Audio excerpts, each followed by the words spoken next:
Cristiano Ronaldo a explosé tous les records YouTube. 1 million d'abonnés en 90 minutes, 10 millions en 11 heures, 20 millions en 1 jour, 65 millions en 1 mois de lancement. Un lancement historique.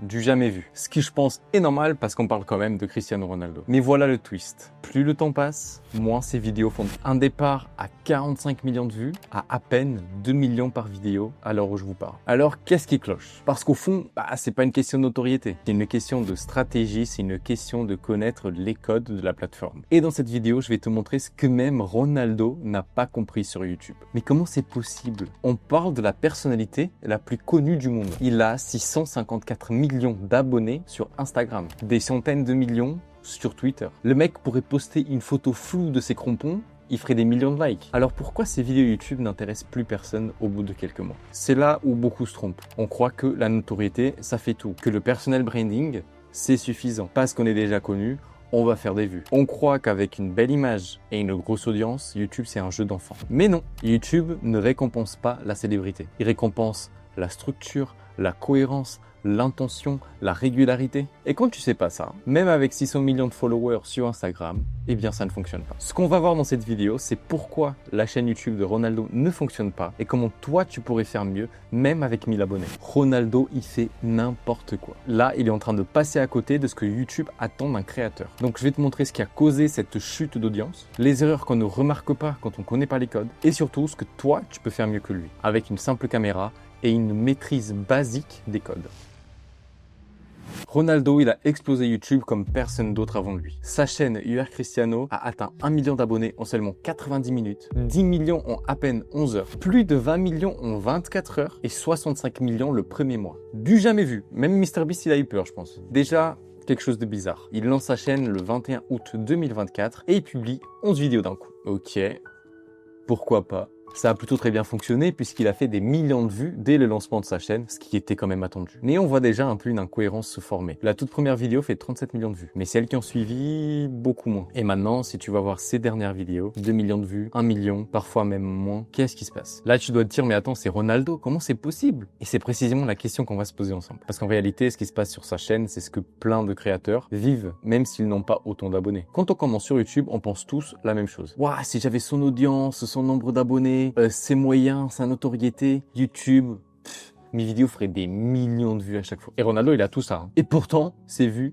chutent. Parce qu'en fait, il manque un truc que beaucoup de créateurs sous-estiment. Comprendre YouTube, vraiment le comprendre. Pas juste poster une vidéo en espérant qu'elle marche, mais avoir une bonne idée de concept, la miniature qui va avec en jouant sur le psychologique du spectateur, le bon titre, le bon packaging finalement. Parce que tu peux avoir 60 millions d'abonnés, hein, tu peux même en avoir plus. Si tes vidéos n'ont aucun fil rouge, aucun message clair, aucune cohérence, tu passes à côté de tout le potentiel de YouTube. Après, très honnêtement, je pense qu'ils sont fous, mais complètement. Là, on parle de Ronaldo. Le mec, il a pas besoin de YouTube. Il a des millions et des millions d'abonnés sur les autres plateformes. Il est multimillionnaire, peut-être bientôt milliardaire ou déjà. Je pense que YouTube, ils s'en foutent. Mais c'est pas grave qu'ils s'en foutent. Parce que moi, dans cette vidéo, ce que je vais vous montrer par la suite, c'est comment vous, même avec très peu d'abonnés, vous pouvez avoir plus d'impact qu'un mec avec 65 millions. La première erreur, déjà, ça a été de ramener le trafic des autres réseaux sociaux vers YouTube. Les gens vont s'abonner à Ronaldo parce que c'est Ronaldo, finalement. Donc, en fait, il a généré juste une audience poubelle qui regardera même pas un quart de ses vidéos. Mais je ne dis pas que si cette audience ne regarde pas, c'est pas parce qu'elles ont pas envie de regarder. C'est qu'en fait, son contenu n'a juste aucun sens. Moi, le premier, j'ai regardé quelques vidéos,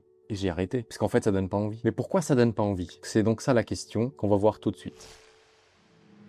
À ce stade, tu te dis, ok, il a la notoriété. Je sais pas, peut-être qu'il publie pas assez souvent, peut-être que ses idées de vidéos sont pas très bonnes, ou ça passe. Spoiler, il publie, mais quand il a envie. Est-ce qu'il a envie? Ce qui est pas plus mal, bien sûr. Mais on a l'impression qu'il publie pour lui, mais pas pour nous. Voici ce qu'on trouve sur sa chaîne. Des interviews avec sa copine Georgina, des vidéos avec MrBeast, ce qui a le mieux marché, évidemment, des vidéos de sa femme, et seulement de sa femme, à la Fashion Week. Ok. Des conversations posées avec des anciens joueurs, ce que je trouve moi très bien, j'adore ça. Et au milieu, une bande-annonce de UR Marv. On sait même pas ce que c'est. C'est sa dernière vidéo, publiée, je sais pas, il y a un mois, un truc comme ça. Tu vois le problème? En fait, c'est pas une chaîne YouTube qu'il est en train de faire là. C'est un Instagram format long. Et YouTube, c'est pas du tout la même logique en fait. Résultat, il fait pas de vues. 37 millions de vues à l'ouverture. Et puis ça descend. 30, 20, 10, 5, 2, même pas 1 million maintenant. Et oui, 2 millions de vues, c'est énorme, on est d'accord. Mais pas quand tu as 65 millions d'abonnés. Pas quand tu es la personnalité la plus connue du monde. Donc c'est pas la taille de l'audience qui compte. C'est rarement la taille qui compte d'ailleurs.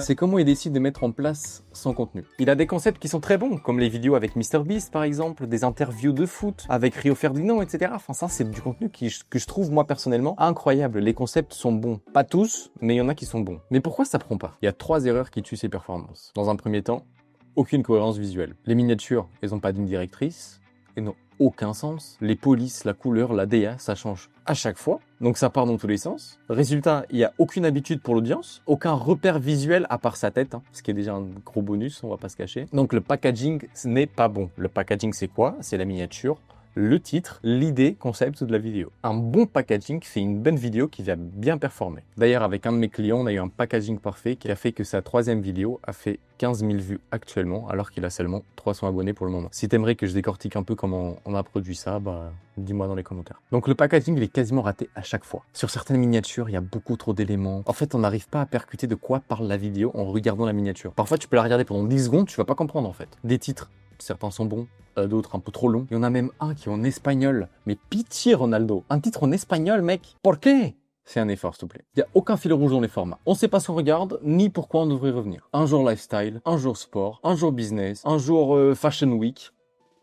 Il fait ce qu'il a envie, en fait. Il s'en fout. Il y en a, finalement, zéro storytelling. On ne suit pas un chemin, on ne suit pas une narration, on ne suit pas une histoire. Du coup, on clique une fois, on regarde et en fait, on revient plus. Alors que des histoires, merde, mais qu'est-ce qu'il en a raconté? C'est le plus grand joueur de foot de l'histoire. Messi, s'il te plaît, per favor. Alors, mais qu'est-ce qu'on s'en fout de la manière de ressembler à Ronaldo, une vidéo qu'il a fait? Et c'est là que tu vas comprendre un truc qui est essentiel. YouTube, c'est pas une vitrine. Il faut que tu le vois comme une série, une promesse, une relation. En fait, sur sa chaîne, t'as l'impression que ça manque d'authenticité. Oui, c'est lui dans ses vidéos, mais t'as l'impression qu'il s'adresse pas à toi. Il y a aucune connexion qui se fait. Et comment est-ce qu'on crée de la connexion? En racontant son histoire, des anecdotes, en se positionnant comme un expert de foot. Et ça va, il est bien placé pour le faire, pour le coup. Donc, pour le moment, il a tout raté sur sa chaîne. Alors oui, on peut critiquer ce qu'on veut sa chaîne, ça changera rien. Mais le but, c'est de vous apprendre à ne pas faire les mêmes erreurs que lui. C'est pour ça que maintenant, on va voir comment mieux faire que lui, même avec 1000 abonnés seulement. Et pour ça, je vais te montrer ce que moi, je dirais à Ronaldo s'il me demandait de reprendre sa chaîne. Et je suis sûr qu'il serait ravi de me parler. En plus, je suis portugais. Tu verras que tu risques de te sentir concerné. Donc, je te conseille de rester bien jusqu'au bout.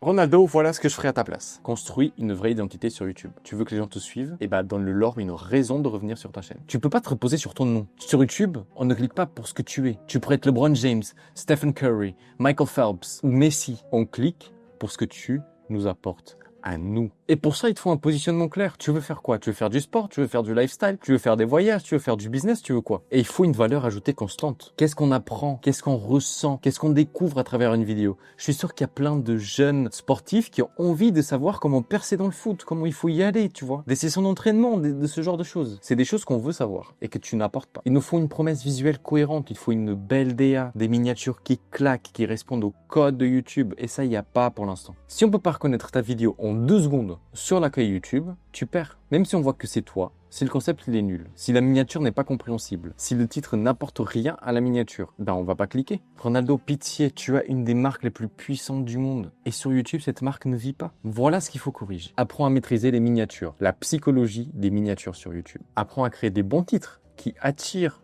la bonne audience et apportent de la valeur à chaque vidéo que tu sors. La valeur, ça peut être du divertissement.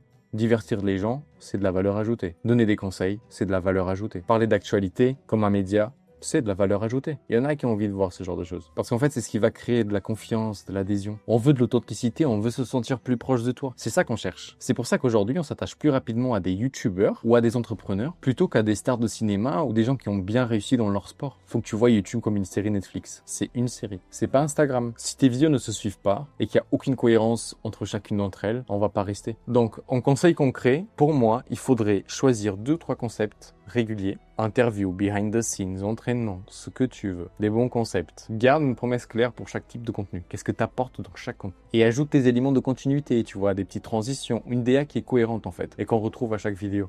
Qu'on sente que c'est toi. En fait, l'objectif, c'est que les gens ne se disent pas « Qu'est-ce que c'est qu'encore cette vidéo ?» mais qu'elles se disent plutôt quand est-ce qu'elle sort la prochaine. En fait, Cristiano, ton erreur, c'est de croire que YouTube va s'adapter à toi. Mais c'est l'inverse. Si tu veux capter l'attention sur cette plateforme, tu dois comprendre les codes. Et toi, qui regarde cette vidéo. Tu n'as peut-être pas la notoriété de Ronaldo, mais si tu maîtrises les codes, tu peux avoir 10 fois plus d'impact que lui avec 10 000 fois moins d'abonnés. Donc oui, Ronaldo, il a explosé tous les records en 24 heures. Mais aujourd'hui, il prouve une chose essentielle. Sur YouTube, la notoriété ne suffit pas. Tu peux avoir le nom, les moyens, les productions les plus chères du monde. Si tu maîtrises pas les codes de la plateforme et que tu fais du contenu au pif, si tu construis pas une stratégie claire, avec un message fort, avec une DA cohérente, tu passes à côté de tout le potentiel de YouTube. C'est là que toi qui regardes cette vidéo, tu peux faire la différence. Parce que t'as pas besoin d'être une star, t'as juste besoin de publier avec intention, clarté, cohérence et de donner de la valeur dans ta niche. C'est comme ça qu'on transforme YouTube en un levier d'autorité, d'impact et de clients. Si tu veux qu'on discute de où t'en es sur YouTube et ce que t'aimerais atteindre et voir si je peux t'aider, comme j'ai aidé